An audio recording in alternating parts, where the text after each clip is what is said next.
Usulan pemakzulan mencuat saat ini, tapi juga dibutuhkan kewenangan DPR, MK, dan juga MPR. Artinya ini prosesnya akan panjang sekali. Mas Ferry, kalau dilihat prosesnya begitu panjang, lalu kalau dilihat dari realitas secara kenegaraannya bagaimana? Ya, prosesnya cukup melibatkan banyak lembaga. Soal panjang tidak panjang itu tergantung political will 3 lembaga. Ya. DPR, Mahkamah Konstitusi, dan MPR. Dia bisa ribet, panjang, lama, jika memang political will-nya berbeda dalam perspektif yang mengajukan. Tapi dia akan bisa cepat kalau kemudian political will-nya sama. Antara yang diusulkan DPR, disidang di Mahkamah Konstitusi, dan kepentingan akhirnya di MPR. Nah, saya melihat ya bisa saja dalam waktu 8 bulan ke depan ini akan terjadi. Karena konstitusi pasal 7A, 7B itu tidak memberikan patokan waktu. Jadi karena dia sudah dekat, masa jabatannya tidak boleh diajukan. Tidak ada itu.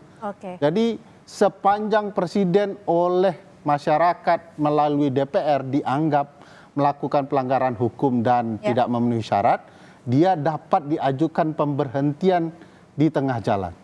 Dan bagi saya banyak ya cawe-cawe tadi, kalau kita ingat ya Presiden Nixon itu cawe-cawe menjelang pemilu. Artinya bisa masuk dari situ entry point-nya? Ya, entry point-nya bisa. Soal perbuatan tercela itu besar sekali itu. Dan Nixon dianggap melakukan perbuatan tercela karena cawe-cawe urusan pemilu. Pak Habibur Rahman, bagaimana Anda melihat ini? Apakah cukup alasannya? Jika cukup alasannya, nanti apa yang akan dilakukan? Ya, kalau menurut Ferry Amsari sih pasti cukup. Ya. Tapi kalau secara objektif menurut sebagian besar rakyat tentu jauh dari cukup. Ya. Kita lihat misalnya apa yang dituduhkan soal ketidaknetralan terkait Pilpres. Dikatakan ada anaknya Pak Presiden ikut pemilihan. Ya, kita urai satu-satu ya. Dalam konteks itu kita lupa ya, mungkin teman-teman lupa bahwa konstitusi kita bahkan mengatur seorang presiden incumbent boleh maju. Wah, itu lain kembali hal. Sebagai presiden. Saya ngomong dulu Pak, ya Pak Ferry. Tertib ya Pak Ferry ya. Yang kedua ya. Dalam konteks global juga nggak ada masalah ya, seorang presiden incumbent mendukung presiden berikutnya. Di Amerika misalnya ya, George W. Bush mendukung John McCain waktu lawan Obama. Lalu Obama kemudian mendukung Hillary waktu lawan Donald Trump. Itu bukan hal yang aneh ya. Tapi tidak ada presiden yang mendukung anaknya jadi presiden. Pak Habib dibilang dengan Pak Ferry tidak ada presiden yang mendukung anaknya sebagai calon wakil presiden. Saya selesaikan, saya nggak tanggapin Ferry ya. Satu-satunya kata netral dalam undang-undang pemilu kita itu di pasal 441 terkait dengan pemantau pemilu. Kalau presiden aturannya bukan soal netral atau tidak netral, soal apakah dia menggunakan kekuasaannya untuk menguntungkan salah satu pasangan calon atau merugikan salah satu pasangan calon. Itu. Jadi karena gradasi kenetralan itu kan beda. Kalau TNI Polri dia tidak punya hak untuk memilih. Ya. Kalau presiden boleh, bahkan boleh maju kembali sebagai pemilih. Jadi kalau kita lihat ininya, substansinya, kalau ini dikhawatirkan abuse of power, saya pakai logikanya Pak Ferry lah yang dangkal itu ya, misalnya ya. Kalau anaknya, maka dia kemungkinan abuse of power. Lah, dia sendiri boleh maju kok. Bagaimana kita mengkalkulasikannya? Kalau dia sendiri maju kan tentu dia pasti bisa sangat-sangat bisa abuse of power. Karena itu analisanya bukan asumsi-asumsi, bukan anggapan-anggapan dan tudingan seperti Pak Ferry, tetapi faktual. Apanya ini yang sampai sekarang nggak ada.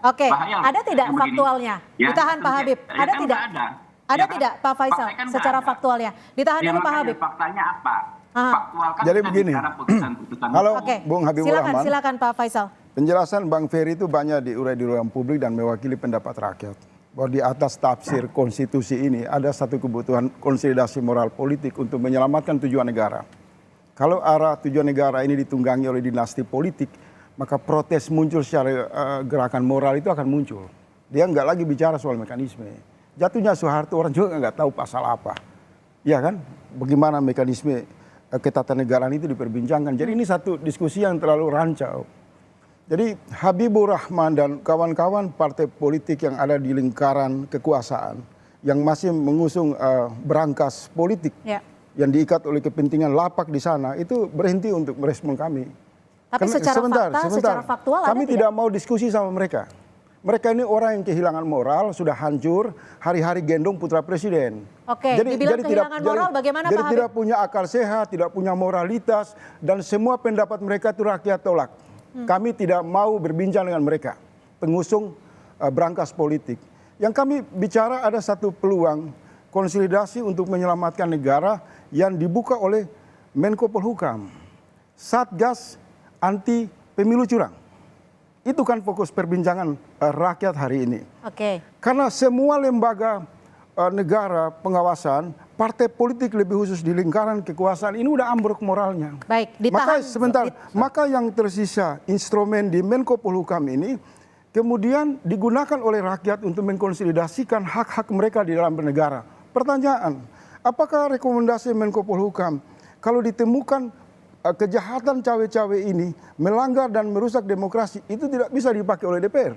Oke. Proses ini yang lagi kami tunggu. Oleh sebab itu, saya sedikit memberi informasi berdasarkan konsolidasi poros transisi Indonesia yang dimotori oleh Satio Novanto, itu sudah bertemu dengan beberapa pimpinan partai di lingkaran kekuasaan.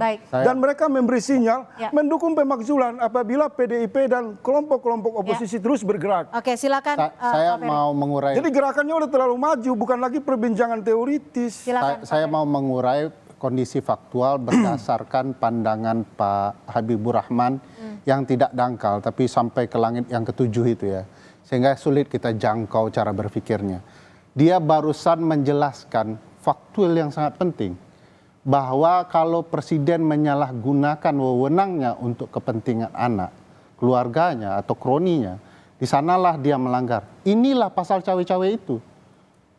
Apa saja cawe-cawenya bisa kita urai. Faktanya presiden sedang menunjuk 278 kepala daerah ya, yang kemudian akan mengkoordinasi kepentingan politik anaknya. Presiden bahkan mengundang kepala desa untuk kemudian menunjukkan sikap keberpihakannya. Anaknya bertemu kepala-kepala desa itu untuk mendukungnya. Jadi presiden sebenarnya kalau mau dilihat menyalahgunakan wewenang untuk kepentingan kandidat tertentu, sudah banyak buktinya. Tinggal keberanian partai politik yang nanggung dalam berbagai hal. Dia tahu presiden punya masalah, tapi dia hendak berdiri dalam banyak kaki. Ini partai politik kita. Kalau melawan otoritarianisme seperti ini, penyalahgunaan wewenang, adab dalam berpolitik yang tidak sehat, melanggar demokrasi, tidak boleh lagi sikap setengah-tengah, dan partai harus menunjukkan bahwa wewenang mereka bisa digunakan untuk melakukan impeachment terhadap presiden. Pak Habibur Rahman, dinilai ada otoritarisme dan juga ada pelanggaran adab politik. Bagaimana Anda menjawab ini? Ya itu, makanya semakin saya yakin cara pandang saudara Ferry ini dangkal dan hanya berdasarkan kebencian. Feminisme politik. Ya, Terima kasih. kekuasaan itu kan tersebar, Pak Ferry. Ya, tersebar, dan faktanya hari ini yang sudah terbukti soal PJ kepala daerah adalah fakta integritas PJ Bupati Sorong yang intinya ingin memenangkan Pak Ganjar Pranowo. Saya dengar ini masih sekali, gitu loh. Ya, bukan masih kasuistik ini. ya. Kemudian banyak sekali soal kepala desa, Pak Ferry. Ya. Tapi saya mau tanya Habibur Rahman, boleh nggak nih? Silakan. Saya boleh tanya Bang, sebentar. Sebentar. Bang Habibur Rahman, halo. Halo Bang Habibur Rahman. Saya diambil dari tenaga pendamping desa. Halo. Oke, itu di Pak bawah Habib. Kemendes yang ada, Kemendes itu kan kementerian yang menterinya berafiliasi ke paslon 1. Oke, Pak Habib. Begitu juga Pak Habib, waktu kita sangat singkat sekali. Anda tidak Sepertinya ada bicara pertanyaan presiden yang menggantung dari mengumpulkan Pak Faisal. Silakan, Pak Saya mau Faisal. tanya satu pertanyaan, Bung Habibur Rahman. Bung Habibur Rahman. Banyak sekali sosialisasi Direktorat Bina Penempatan Tenaga Kerja di bawah Kemenak. Oke, Pak Habib ditahan Menjatuhkan dulu itu. karena waktu kita sangat singkat sekali. Pak Faisal ada pertanyaan yang sangat menggantung. Silakan Pak Faisal untuk bertanya dengan Bung Habib. saudara Ferry, Yang dia mau nggak fair kalau dipertanyakan menyebutkan itu yang presiden. menguntungkan paslon selain Presiden di paslon pasal nomor 7A. Presiden Kan mengumpulkan gitu 3 loh. kali Jadi, lebih terus kepala kalau desa. kacamatanya, Anda bicara ya, dalam hanya kasus jelas yang lain. melihat Bagaimana? kesalahan Katanya yang pikirannya dianggap tidak menguntungkan dangkal. paslon 2. Ketika Tetapi menguntungkan cara paslon menjelaskan Oke, satu, Pak Habib, menutup-nutupi Anda kepada disebut publik. berbicara dalam kasus lain. Saat ini Pak Faisal ingin bertanya sesuatu. Bukan kasus lain. Itulah Kasus fakta-fakta lain. yang ada. Secara Konteksnya tidak kita percaya. bicara Sudah apakah berbulan-bulan mungkin saudara presiden Ferry di-impeach. bicara hal ini. Saya menjelaskan Kepuasan banyak sekali masyarakat pertemuan-pertemuan terhadap istana Pak Jokowi dengan kepala terus desa. meningkat, gitu loh. Oke, ditahan Pak Habib. Ya, saya Silakan Pak mau- Faisal. Terakhir ya, pertanyaan dari Pak Faisal yang langsung akan dijawab oleh Pak Habib. Silakan Pak Faisal. Santai saja soal pemakzulan ini. Ini premanisme politik dalam cara berkomunikasi di ruang publik. Pendapat Habibur Rahman itu harus dikonfirmasi dulu. Apakah pendapat pribadi atau partai politik? Otoritas itu perlu untuk kita dengar. Kalau dia pendapat pribadi nggak penting. Ya kan? Kedua, saya mau bocorkan kepada Habibur Rahman, lebih dari 50% di internal Gerindra, dan silakan lakukan survei, itu mereka mendukung pemakzulan. Baik. Silakan saya tantang itu. Kenapa? Karena mereka sadar mereka bersama-sama rakyat membangun partai, tidak mau partai dikuasai oleh dinasti politik. Dan lebih khusus 5 orang, Jokowi, Iriana, Gibran, Kaisang. Kejahatan dinasti politik ini fakta di depan mata menunggangi arah tujuan negara. Baik. Jadi kalau ditanya, apakah perlu pemakzulan? Hari ini seluruh rakyat sadar, negara ini harus dikembalikan dalam tata kelola berkeadilan, tidak dibajak oleh kepentingan dinasti politik. Jadi posisi Habibur Rahman, saya ingatkan Anda sebelum bicara soal isu pemakzulan, saya minta konfirmasi positioning Anda. Karena jangankan bicara pemakzulan, mengoreksi perilaku, kekasaran, tidak adabnya Prabowo saja Anda tidak mampu. Bagaimana Anda mau memperjuangkan keadilan bagi rakyat? Jadi berhenti merespon isu ini. Rakyat tidak percaya dengan partai-partai yang ada di lingkaran kekuasaan, yang hari-hari mereka hanya daya panggilnya karena berangkas negara, bukan karena hati nurani. Udah berhenti kamu berhenti bicara. Kita tidak beri ruang untuk bicara ini. Jangan mendistorsi rakyat dengan mekanisme aturan baca-baca pasal seolah-olah rakyat bodoh. Udahlah berhenti. Anda saya perintahkan berhenti. Baik, ditahan dulu Kita Pak tidak Faisal. mengintervensi Habib, agenda silakan, kalian. Pak Habib, untuk Hormati merespons juga singkat saja. suara rakyat. Ini gerakan moral karena sikap kalian yang tidak jelas dalam bernegara. Istighfar, brother. Close. Santai aja. Nggak perlu teriak-teriak. Udahlah Habibur Rahman, udahlah jangan bikin onar lagi lah. Rakyat udah muak, udah capek. Ya Udah capek. silakan. Kan Anda rakyat berhak bicara. Tetapi sebagian negara yang Anda juga jangan bersikap. masuk mengotak-atik Ya. wilayah gerakan Sebagian pemakzulan negara dalam rangka bersikap yang mengoreksi berbeda. kekuasaan Mereka mendukung Jokowi. Pak Jokowi. Kami tidak ada urusan Buktinya pribadi dengan kepuasan Anda. terhadap kinerja Pak Jokowi tinggi sekali. Gitu. Bikin saja Gerindra itu silakan umumkan kami menolak secara resmi pemakzulan supaya rakyat tahu bahwa kalian mendukung pasti dinasti memang politik. menolak. Justru kami menolak. Resmi, gitu loh. bukan suara Silakan. pribadi Habibur Diminta Rahman. untuk secara resmi Bukan menolak. suara Udah resmi capek Gerindra. rakyat Saya hadapi wakil politisi ketua dengan TKN. mental seperti itu. Kita menolak pemakzulan. Nah, Dan sampaikan kepada kawan-kawan di lingkaran kekuasaan, kawan-kawan Anda, Jimli, Profesor Yusril, saya ingatkan, tidak lancang untuk melakukan rekayasa opini atas nama pakar Baik. hukum. Baik. Kalian sudah tidak dipercaya oleh rakyat. Baik, waktu juga Terima yang kasih. terpaksa mengakhiri survei kami diskusi paling kita. tinggi, Pak. Survei Habibur Rahman paling tinggi. Baik, kita Udahlah, akan udahlah, kembali udahlah. berdiskusi Udahlah, nanti berhentilah. pada waktu dan Berhentilah durasi gendong yang lebih Gibran sana, panjang. berhenti. Kita tunggu Stop. prosesnya seperti Anda apa teriak, nanti saya nggak terkait takut dengan. ya, gitu loh. Santai aja, gitu loh. Baik.